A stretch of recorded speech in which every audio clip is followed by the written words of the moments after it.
ఐఐటీలో triple ఐటీలో BTech చేయాలనేది మీ డ్రీమా? అయితే ఇది ఇండియాలో ఒకే ఒక యూనివర్సిటీ వల్ల సాధ్యం. అదే జేకే లక్ష్మీపతి యూనివర్సిటీ. ఇప్పుడే సంప్రదించండి.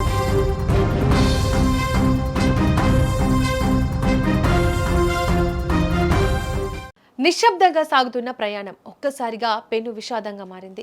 కన్నురెప్ప పాటులో కాలం నిర్ణయించిన మృత్యువు 31 మంది ప్రాణాలను లోయపాలు చేసింది. ఇథియోపియాలోని అమ్హారా రీజియన్ సోమవారం తెల్లవారుజామున రక్తమూడింది. డెసి నుంచి అడీస్ అబాబా వెళ్తున్న బస్సు కోంబోల్చా కొండ ప్రాంతంలో ప్రయాణికులతో వెళ్తుండగా ఈ దారుణం జరిగింది. వాహనం అదుపు తప్పడం, లోయలోకి దూసుకెళ్లడం అంతా వేగంగా జరిగిపోయింది. 100 మీటర్లు అంటే 300 అడుగుల లోతు ఉన్న లోయలోకి బస్సు పడిపోవడంతో ప్రయాణికులు ప్రాణాలను గాలిలో కలిపారు. ఘటనా స్థలంలోనే 31 మంది ప్రాణాలు కోల్పోయారు. మృత్యుల్లో బస్సు డ్రైవర్ కూడా ఉండడం పరిస్థితులు ఎంత దారుణంగా ఉన్నాయో అర్థం చేసుకోవచ్చు.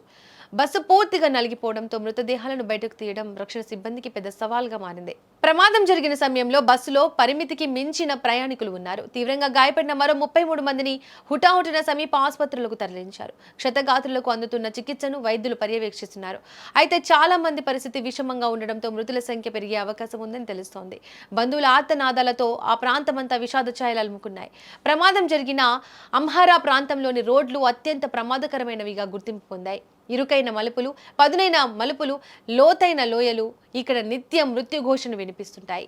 డ్రైవర్ నిర్లక్ష్యం వల్ల ఈ ప్రమాదం జరిగిందా లేక సాంకేతిక లోపం వల్ల బస్సు అదుపు తప్పిందా అనే అంశంపై పోలీసులు దర్యాప్తు చేస్తున్నారు. రహదారి నిర్మాణం, వాహన స్థితిగతులపై కూడా లోతైన విశ్లేషణ చేస్తున్నారు. ప్రపంచంలోనే రోడ్డు ప్రమాదాలు అత్యధికంగా జరుగుతున్న దేశాల్లో ఇథియోపియా ఒకటి.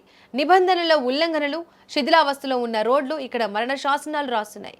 గత ఏడాది డిసెంబర్లో సిదామా ప్రాంతంలో జరిగిన బస్సు ప్రమాదం 66 మంది ప్రాణాలను బలిగొన్న సంగతి తెలిసిందే. ఇప్పుడు తాజాగా జరిగిన ఈ ఘోరం మరోసారి ఇథియోపియా ప్రయాణికుల భద్రతపై ప్రశ్నార్థకాలను లేవనెత్తుతోంది. లోతైన లోయలు, పర్వత ప్రాంత రహదారులు యాత్రికులకు కంటి మీద కునుకు లేకుండా చేస్తున్నాయి. సరైన రక్షణ చర్యలు, రోడ్డు భద్రతా నిబంధనల అమలుపై స్థానికులు ఆగ్రహం వ్యక్తం చేస్తున్నారు. బస్సు బయలుదేరినప్పటి నుంచి గమ్యం చేరే వరకు ప్రయాణికులు ఆందోళనతోనే ప్రయాణం చేయాల్సి వస్తోంది. నిత్యం జరుగుతున్న ఇలాంటి ప్రమాదాలు ప్రభుత్వంపై ఒత్తిడిని పెంచుతున్నాయి. వాహనాల ఫిట్నెస్ పరీక్షలు, డ్రైవర్ల నిర్లక్ష్యంపై కఠినమైన నిబంధనలు అమలు చేయాల్సిన అవసరం ఉంది.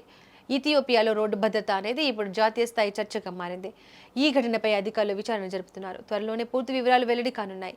ఇథియోపియా చరిత్రలో మరో చేదు జ్ఞాపకం మిగిలిపోయింది.